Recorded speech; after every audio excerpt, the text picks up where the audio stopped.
The place to be Saturday was Butler High School for the Laney Butler game. Battle between the area's two best teams and the two best teams in the area's best region. If you had any doubt whether that was the place to be, just ask NBA great Jerry Stackhouse and local great Ben Dresser, who left his game at Alleluia down Lumpkin Road and sprinted over along with his teammates to see this special matchup.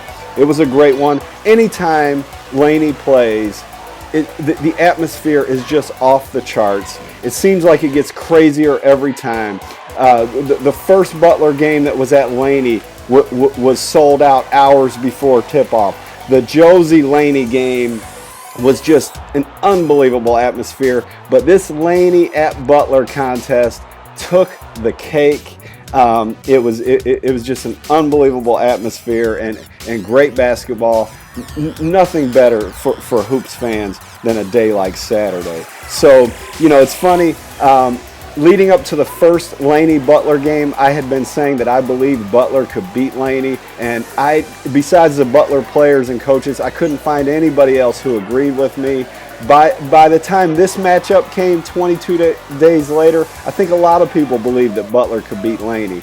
But as I've been saying, these things get settled on the court, and they got settled on the court Saturday. The court is where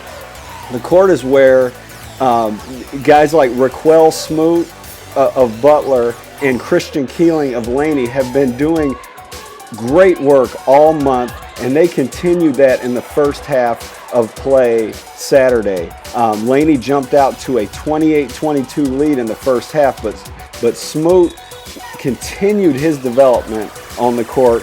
I haven't seen a guy improve this fast in probably a long time, really getting better every time I see him.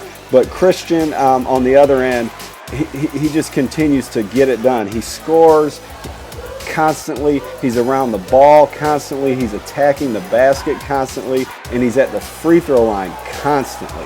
So those two guys continue their progress. And in addition to that, I would just say that the intensity and the effort on the court was at an all-time high. No two teams play harder than these guys, and Saturday was no exception. When you talk about effort on the court, guys like Ben Rhodes from Butler, kind of come to mind. He had a really good first half to keep the Bulldogs in it, but it wasn't just one guy. It was everybody on that court, and so really good to see that. Now we get, after a brief, little bit of a party at halftime.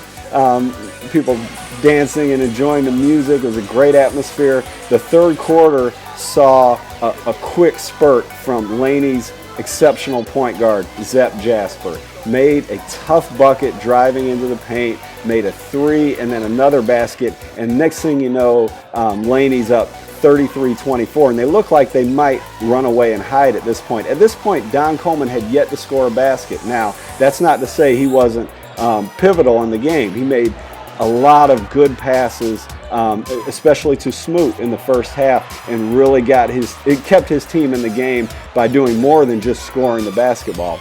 But back to the action in the third quarter, it looked as if Butler was in trouble, but Don made an off-balance three-pointer in the right corner, and Ben Rhodes made a couple shots, and Joshua Collier, hope I said his name right, he did what he did the first Laney-Butler contest and made a couple big shots, really looked comfortable out there, really competed out there, and I was impressed with his play for the second time against Laney.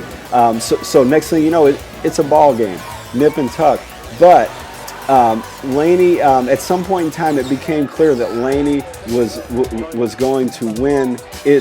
I don't even know if it's 21, 22, 22nd straight victory, but it's a lot, and it's every single time they've stepped on the court since November 15th, and that is so impressive. So you had guys like Jayshawn Brooks, Tyquan Wilson, Javon Walker, and Jalen Taylor, continuing a trend I've talked about all season, where these seniors make big plays in big moments, especially Jay Sean. I just can't say enough about his development as an all-around player these past several years. Used to be kind of a designated shooter, and now he does all the little things. He did them in the first Laney Butler contest. He did them last night, and he's done them all season.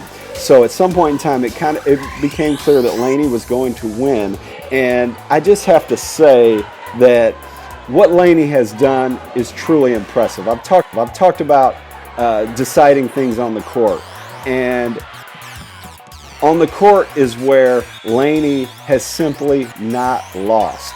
Not only have they not lost, they haven't been in danger of losing when it comes to like the last minute of the game since a November contest with Morgan County, the defending state champs. So consistently, when they've been challenged in games, which has been a few times, they've held 6 to 8 point leads in the final minute or two of the game and gone into stall mode. And that's just, everything about this team has been impressive. I wrote a big thing on the blog about Coach Buck Harris, somebody I've known literally for 3 decades now, and he has impressed me so much. And I hope I didn't embarrass him with what I wrote in the blog. I can't say enough about those Laney Wildcats. And I can't say enough about how excited I am about not just the last 2 weeks of regular season play, but also the region tournament. The Region 3A tournament will be off the charts at Laney. We get to do all this again. Very likely we see another Laney-Butler matchup. Very likely we see Washington County and Butler and Josie and Laney, all these great teams seeing each other for the 3rd time. We are the beneficiaries of that good fortune. And one thing you can count on is during that week, you will see me in the gym.